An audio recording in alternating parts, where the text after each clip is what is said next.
말씀 우리 같이 읽겠습니다. 다음은 노아의 아들들의 족보이다. 노아의 아들은 셈과 함과 야벳이다. 홍수가 난 뒤에 그들이 아들들을 낳았다. 야벳의 자손은 고멜과 마곡과 마대와 야완과 두발과 메셋과 디라스이다. 고멜의 자손은 아스그나스와 리밧과 도갈마이다. 야완의 자손은 엘리사와 스페인과 키프로스와 로도스이다. 이들에게서 바닷가 백성들의 지역과 언어와 종족과 부족을 따라서 저마다 갈라져 나갔다. 함의 자손은 구스와 이집트와 리비아와 가나안이다. 구스의 자손은 스바와 하윌라와 삽다와 라아마와 삽드가이다. 라아마의 자손은 스바와 드단이다. 구스는 또 니므롯을 낳았다. 니므롯은 세상에 처음 나타난 장사이다. 그는 주님께서 보시기에도 힘이 센 사냥꾼이었다. 그래서 주님께서 보시기에도 힘이 센 니므롯과 같은 사냥꾼이라는 속담까지 생겼다. 그가 다스린 나라의 처음 중심지는 시날 지방 안에 있는 바빌론과 에렉과 아갓과 갈레이다. 아멘. 노아의 족보가 이제 10장 전체에 나오고 있습니다. 하나님이 아담에게 주셨던 것처럼 생육하고 번성하여 땅에 충만하라. 똑같은 축복을 노아에게 해주십니다. 그래서 노아의 그 작은 가정이 온 세계로 이제 퍼져가게 되죠. 노아는 비록 화가 나서 자기 아들의 아들 가나안의 이름을 들어 손자의 이름으로 그 가나안 그 함의 가족을 저주했지만, 그러나 오늘 이어지는 성경의 계보는 그런 저주와는 관계없이 함은 함대로 또 그 자녀들을 이어갈 수 있었음을, 각자의 자리에서 순서가 야벳 먼저 나오고 그 다음에 함의 자손 그리고 셈의 자손으로 이렇게 순서가 나가거든요. 각자의 그 자손에 맞게 각자의 자리를 차지하여 살아가게 하시는 족보가 나오고 있습니다. 성경에는 족보가 종종 이렇게 등장합니다. 족보를 통해서 이 글을 처음 읽었던, 이건 모세를 통해 광야 생활했던 이스라엘 백성에게 창세기가 처음 전달되었는데, 족보를 읽는 그 모든 자들에게 내가 지금 그러면 이 흐름 중에 나는 지금 어디에 있는가를 생각하게 하는 것입니다. 족보를 통해서. 우리 중에 누구도 그냥 하늘에서 뚝 떨어져서 살고 있는 사람이 없습니다. 누군가에 의해 흘러온 그 생명이 지금 나에게까지 온 것이고, 그리고 또 무거운 책임감으로 우리 가질 것은 나를 통해 또 이것이 흘러간다라는 것이죠. 그렇게 우리의 개인의 인생을 통해 봐도 마찬가지입니다. 그냥 오늘이 갑자기 주어진 게 아니라 뭔가 흐름 속에서 오늘이 있고, 또 오늘은 앞으로 행하실 하나님의 날들을 위한 준비의 오늘이기도 하죠. 우리는 이 계보를 보면서 그렇게 관점으로 늘 보게 됩니다. 그럼 예수님은 누굴 통해 오시는가? 오늘 이 삶의 흐름이 어떻게 주님의 역사와 연결될 것인가를 찾는 게 성경은 참 그렇게 보거든요. 그럼 우리 인생도 그렇게 볼 수 있어야 되겠죠. 오늘이 슬픈 날이든 아픈 날이든 좋은 날이든 기쁜 날이든 간에 오늘이 다시 오실 주님의 날과 어떻게 연결성을 가질 것인가, 성경은 그렇게 풀어갑니다. 그럼 우리도 그렇게 우리의 삶을 풀어가야 할 것입니다. 야벳부터 쭉 나오고 함의 자손이 나오는 중에 이제 함의 가나안 땅을 정복할, 이 창세기를 처음 받는 이스라엘 백성들은 이제 가나안 땅에 들어가야 되잖아요. 그럼 가나안에 살고 있던 사람들이 누구인가를 이제 볼 수 있는 내용이 나오는데, 우리 10장 8절부터 10절을 보시면 거의 그냥 이름만 언급하고 지나가는데 니므롯에 대해서는 가장 많은 분량을 들여서 설명을 하고 있습니다. 우리 8절로 10절 같이 한번 읽어보겠습니다. 구스는 또 니므롯을 낳았다. 니므롯은 세상에 처음 나타난 장사이다. 그는 주님께서 보시기에도 힘이 센 사냥꾼이었다. 그래서 주님께서 보시기에도 힘이 센 니므롯과 같은 사냥꾼이라는 속담까지 생겼다.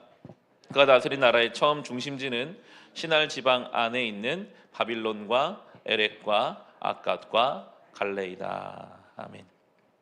이 니므롯이라는 이름을 기억하고 성경을 쭉 읽어 나가야 할 텐데요. 일단 니므롯의 이름 자체가 반역이라는 뜻을 담고 있습니다.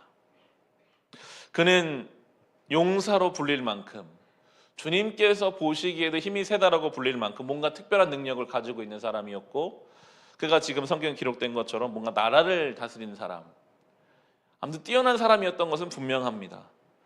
그런데 그가 지금 이 시날이라는 지방, 이게 이제 11장에 나오는 바벨탑과 연결성을 갖거든요. 그러니까 뭔가 하나님을 향해 자기 가진 능력을 가지고 하나님을 따르는 게 아니라 하나님을 반대하는 사람의 시초와 같은 이 니므롯, 그의 나라 바빌론, 나중에 이 이스라엘 백성을 무너뜨린 바벨론의 신 이 마르둑이라는 이름과 이 니므롯이 같은 계열에 있는 이름임을 성경학자들이 설명하고 있습니다. 요한계시록까지 결국 바벨론은 하나님을 대적하는 세력으로 기록되게 됩니다. 가진 것이 많고 능력이 많으면 그걸 가지고 하나님을 위해서 쓰면 참 좋을 텐데, 이 니므롯과 같이 가진 것이 많고 높아진 사람이 자꾸 하나님 반대편에 서는 이야기가 성경에는 참 많고요. 오히려 뭔가 없는 사람, 좀 부족한 사람, 하나님이 도와주지 않고서는 살 수 없는 사람들을 하나님은 선택하셔서 하나님의 은혜를 이루어가는 것들을 또한 우리는 성경을 통해서 많이 보게 될 것입니다. 자연스럽게 아버지의 허물을 들추어냈던 함의 태도와 연결성을 갖게 되죠. 그때에는 아버지의 허물을 들춰내고 덮어주지 않는 정도의 함의 그 모습이 점점 발전해서 니므롯까지 간 것일까? 그것이 발전해서 바벨탑을 이룬 것일까? 나중에 그들이 가나안 땅을 차지하고 살면서 하나님이 그들을 멸망할 수밖에 없을 만큼 그들의 그 죄악상이 커지게 될 텐데, 그것이 다 이렇게 흐름 속에 있는 것은 아닐까라는 생각으로 이 성경을 읽어가게 되는 것이죠. 그래도 한때는, 지금 오늘 성경은 뭔가 평가하고 있지 않거든요. 노아의 그 아들들이었다. 얼마나 영광스러운 아들들입니까? 하나님 복 주신 사람들이 분명하거든요. 그런데 그들 중에는 뭔가 이 은혜의 줄기를 자꾸 벗어나는 사람들이 생겨나요. 계속 창세기는 그렇게 갈 것입니다. 은혜의 본류에서 떠나가는 사람들이 생겨납니다. 에서가 그렇게 하나님을 떠나가고, 야곱의 12아들 중에서도 결국에는 유다를 통해서 뭔가 이렇게 하나님을 떠나가는 사람들이 앞으로 계속 나오게 될 것입니다. 이 본문을 묵상하면서 지난 주일에 나누었던 예수님이 자기를 낮추는 자는 주님이 높게 하신다, 이 본문을 생각해 보게 됩니다. 하나님 앞에 제대로 서서 이 큰 계보 앞에서 내 인생이 참 미미하구나, 이렇게만 깨달아도 스스로 낮아지게 되거든요. 그럼 하나님 앞에 낮아지면 주님은 우리를 높은 수준으로 올리십니다. 사람을 바라보는 관점, 인생을 대하는 태도가 좀 더 높은 수준으로 올라가는데, 니므롯으로 대표되는 이제 11장에 나오는 바벨탑처럼 내가 내 능력으로 높아지려고 하다 보면요, 높이 올라간 것 같은데 시야는 좁아지고, 높이 올라간 것 같은, 더 높이 올라갈 것 같은 쫓김이 있고, 높이 올라간 것 같으나 주님 앞에서는 여전히 아무것도 이루지 못한 사람이 될 수 있음을 또한 생각해 보게 됩니다. 10장 25절을 보시면 이제 셈의 자손이 결국 아브라함으로 이스라엘로 연결되어서 셈이 가장 마지막에 이렇게 언급되고 있는데요. 25절에 보면 에벨은 두 아들을 낳았는데 한 아들의 이름은 그의 시대에 세상이 나누었다고 해서 벨렉이라고 하였다. 벨렉의 아우 이름은 욕단이다 하며, 아마도 이 벨렉의 때에 바벨탑 사건이 일어났을 것으로 그렇게 우리는 해석합니다. 총 70개의 민족이 이제 언급되는 것이 10장입니다. 근데 보통 이 당시에 70이라는 숫자는 전 세계를 의미하는 숫자였습니다. 열국을 의미할 때 보통 70을 씁니다.